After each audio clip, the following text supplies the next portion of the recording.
years. Don't I get applause for being married?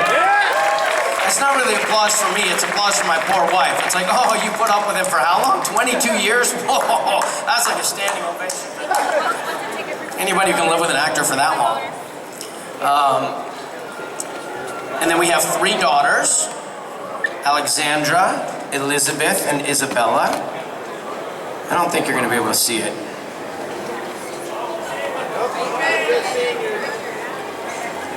You can see that I have all the traditional iPhone apps.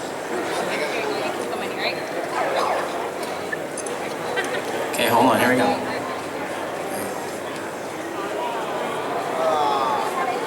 You just see a bunch of blonde hair, right? Yeah.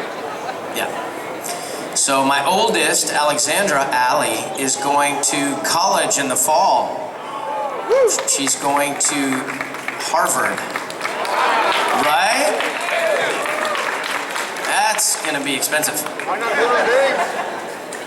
$27. No. Dude, you're on it with me right now. You and I are like right here, right? Okay. Where's Angela? Is it working? I think maybe she needs help. You want to help her up top there, like take half of that stack, Brett, and help her out? Because these people are standing, we want them to sit. Maybe everybody should just sit down and you can just do this, what she's doing the whole time. Can we do that? Is that a better way to do it? Angela, Brett, is that a better, Brett? Is it a better way, let everybody sit down and you guys can just go up and down like this during the talk? Is that a better idea? Okay. Release the Kraken. There you go. I kind of want to do a sing-along right now. Is that terrible? Do it. I don't know what to sing. Oh, beautiful for spacious skies, for amber waves of green, for purple. Okay. I love patriotic songs. You guys have heard about the weather in Dallas right now? Yeah, they've shut down all flights. Right? Tornadoes and stuff. Crazy. I might have to stay an extra day in the valley. Orale, but someone's gonna have to call. Actually, I really don't. Ooh. Tamales, see? Enchiladas. I had barbecue last night. But anyhow, tomorrow we're gonna be in Los Angeles, the Turtles. We're gonna be on in the recording studio, recording Teenage Mutant Ninja Turtles. Is it bad if I talk like this? That's too loud, isn't it? Is that too loud?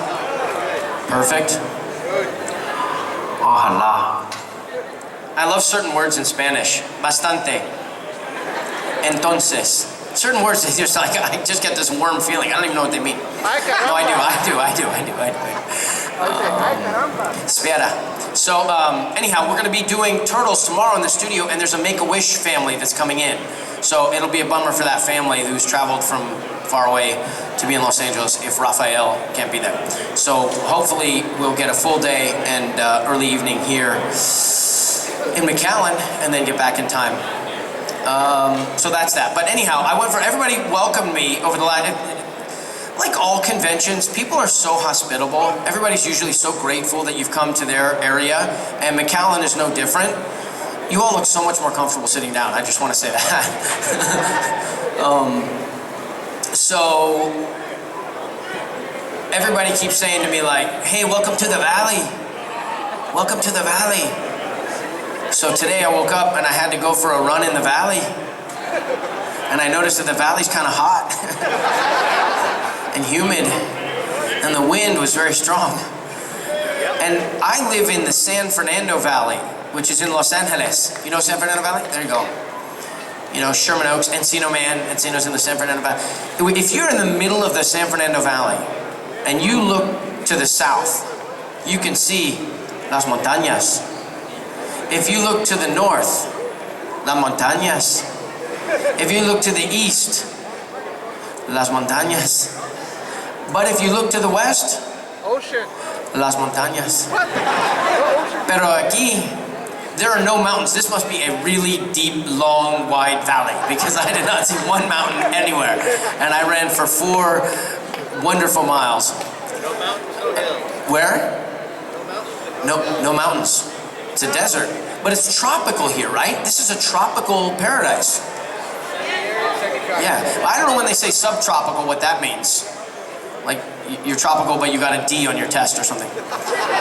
But anyhow, so I'm going to be running the Ironman Kona in Hawaii in October, and I honestly think my run today was a really good test, because they say when you're running through or cycling through the lava fields in Kona, that you can get 40-mile-an-hour crosswinds and it can get up to 100 degrees. So I'll be thinking, I guarantee you, somewhere in the 112-mile cycle, I'll be thinking about McAllen, Texas, and I probably should have stayed longer and trained more there.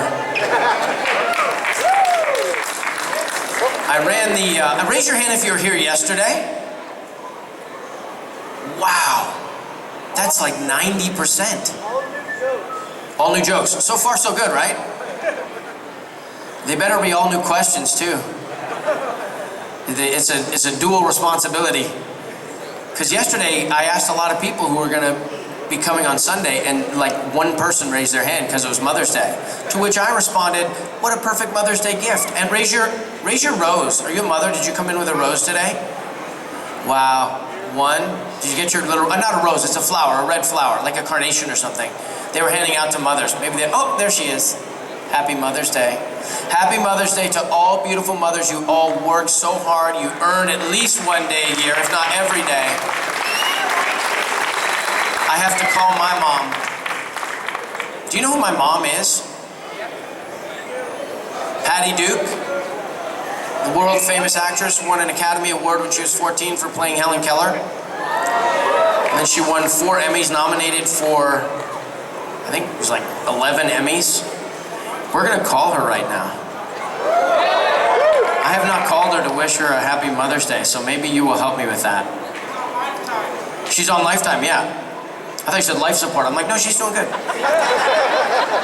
Put her on speaker. Her name is Anna. That's her actual name. Patty Duke is her stage name. So happy Mother's Day, Anna, is what we're gonna go for.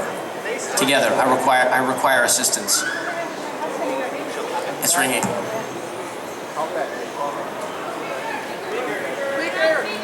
I will.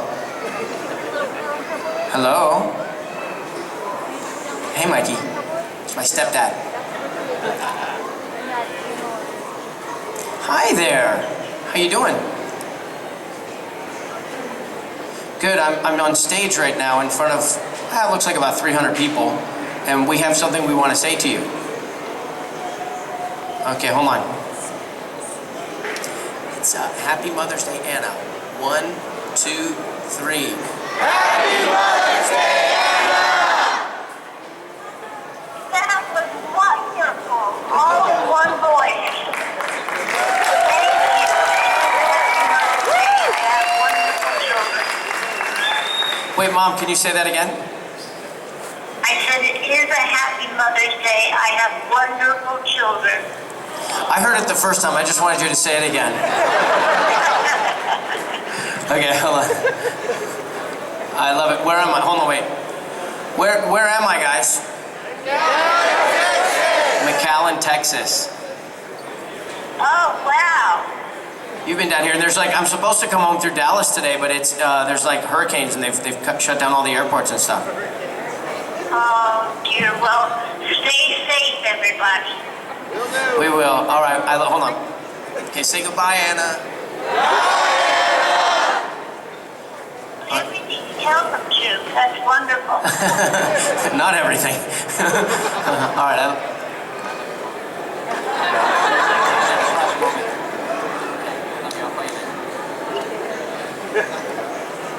Ladies and gentlemen, Patty Duke. That was awesome.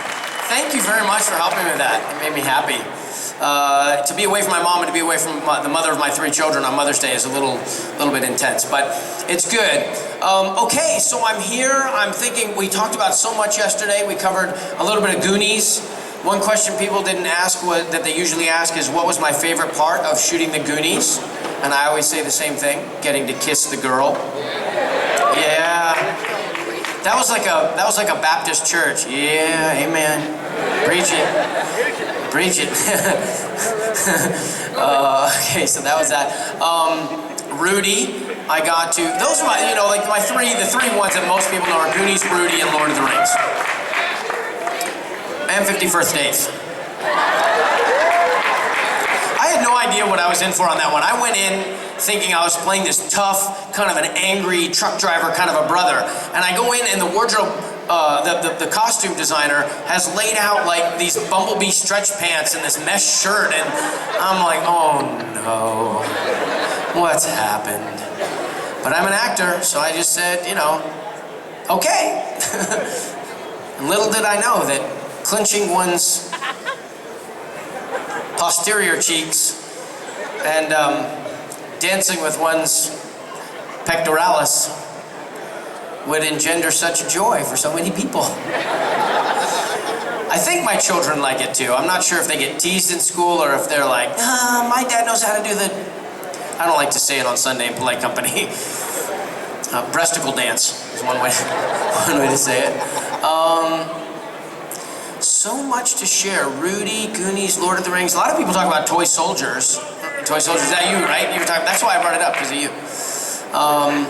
What do we want to talk about? I mean, I feel like this time is going to go by really quickly, and I give speeches all over the world, and I can just talk, but sometimes it's good to see if there's any, to be responsive to people and have a conversation going. So, it's a strangely positioned microphone. But if people have questions and they want to come up to the microphone and then kind of line up along the side, we're happy to do that. Or we can also bring...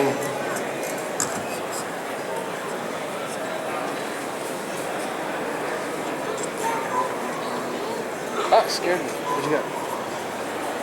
I'm signing an important piece of legislation. Was he in the other one? Yeah, he was.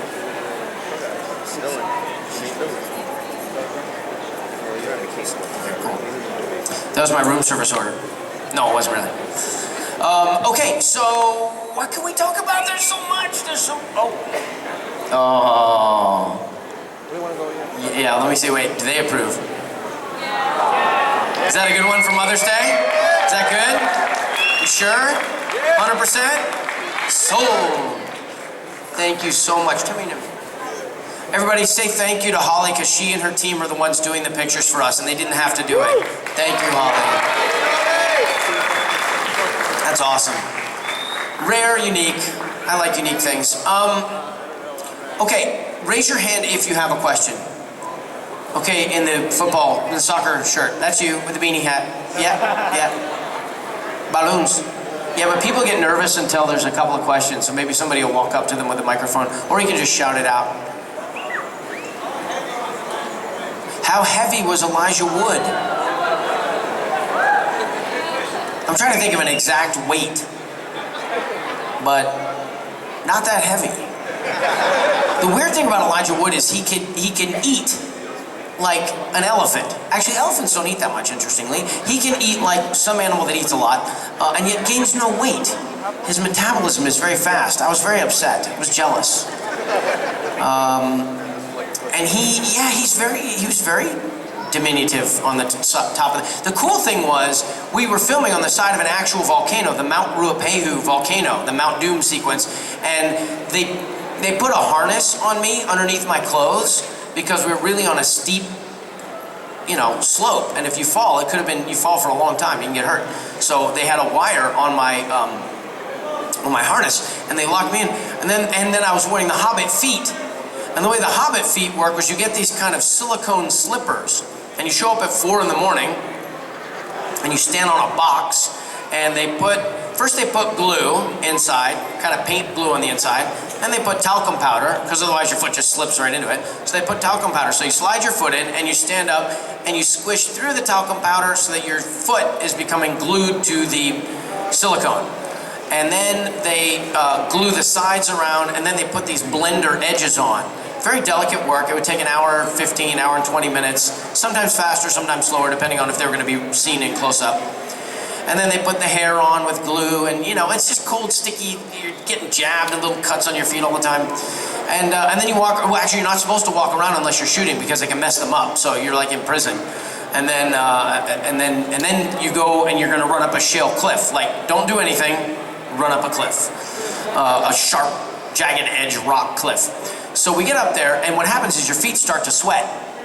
So the glue kind of melts a little bit, and your feet slip around in the silicone slipper. And you know, sometimes like a horse will step on the toe and rip it off, and you're like, ah! And other times you'll get like cut and stuff. But there's one particular time on the side of the volcano, you're there, and I don't know, if you think about standing on a steep cliff, your weight is more on your downhill side, and your foot kind of turns out a little bit, and it's like, you know, it's heavy. You're putting a lot of weight on your side. So the foot starts to slip a little, and the you know, it's kind of like awkward, and so then I'm supposed to pick up Elijah. And because they would see if he had on a harness with a wire, he had no harness or wire. So I picked him up on the side of this volcano, and I'm thinking, I've got a $300 million franchise on my shoulders, and my feet are slipping.